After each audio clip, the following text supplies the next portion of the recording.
안녕하세요, 김PD입니다. 오늘은 반도체 피크아웃 징후가 나타나고 있는 한국 시장의 상황을 한번 설명하고 어떤 일들이 벌어질까 예상해 보려고 합니다. 네, 우선은 TSMC 실적 부진 쇼크입니다. TSMC가 4월 연결 기준 매출을 발표했는데 전월 대비 13.8%나 줄어들었어요. 그래서 TSMC가 전 세계에 이 비메모리 반도체 위탁 생산을 하는 업체다 보니까 이것이 기술주들의 수요가 이제는 예전 같지 않은 거 아니냐, 그래서 불안감을 증폭시켰고요. 코로나 때문에 사람들이 나갈 수가 없으니까 그동안 비대면 수요가 폭발했었습니다.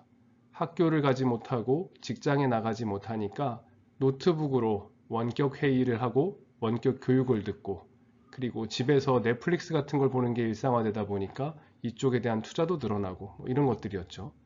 그런데 이제는 TSMC의 매출이 꺾였다라는 이야기를 들으면서 비대면 수요의 정점이 끝난 거 아니냐, 이런 생각을 사람들이 하기 시작하는 거죠.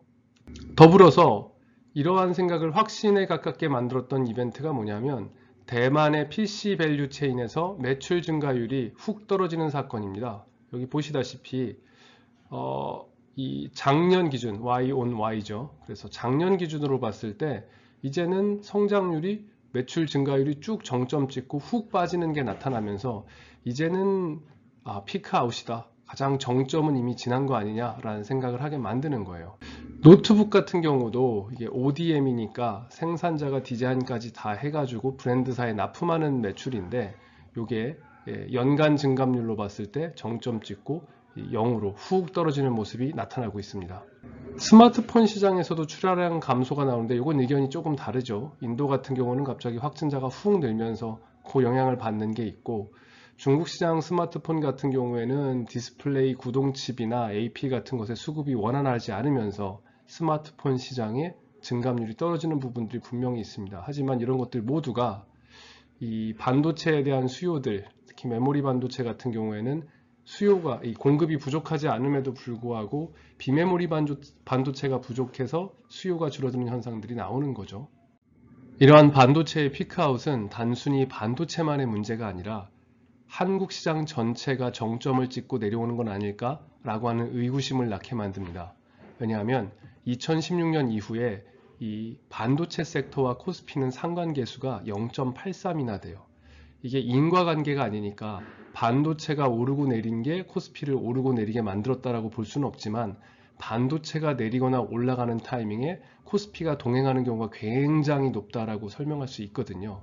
실제로 과거에 보면 메모리의 영업이익, D램의 영업이익, 낸드의 영업이익 같은 이것이 올라갈 때 코스피 증시도 올라가고, 그리고 내려갈 때 코스피 증시도 조정을 받는 이런 모습이 자주 나타나곤 했습니다.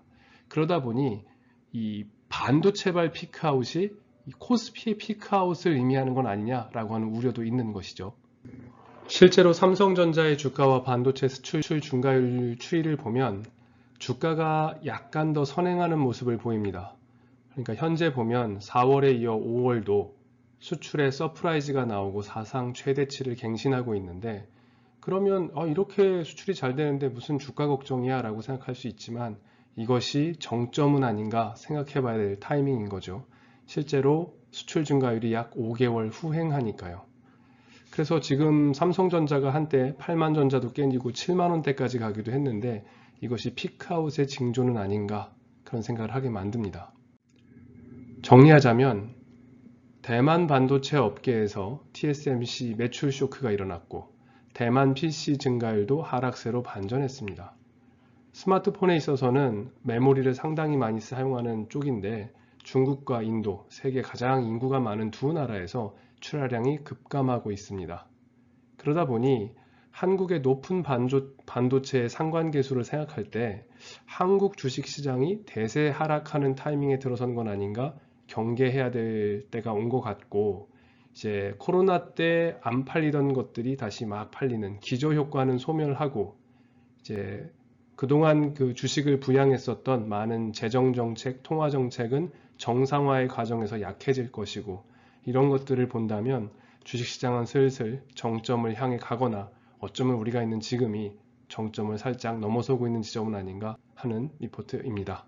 네, 이상 들어주셔서 감사합니다.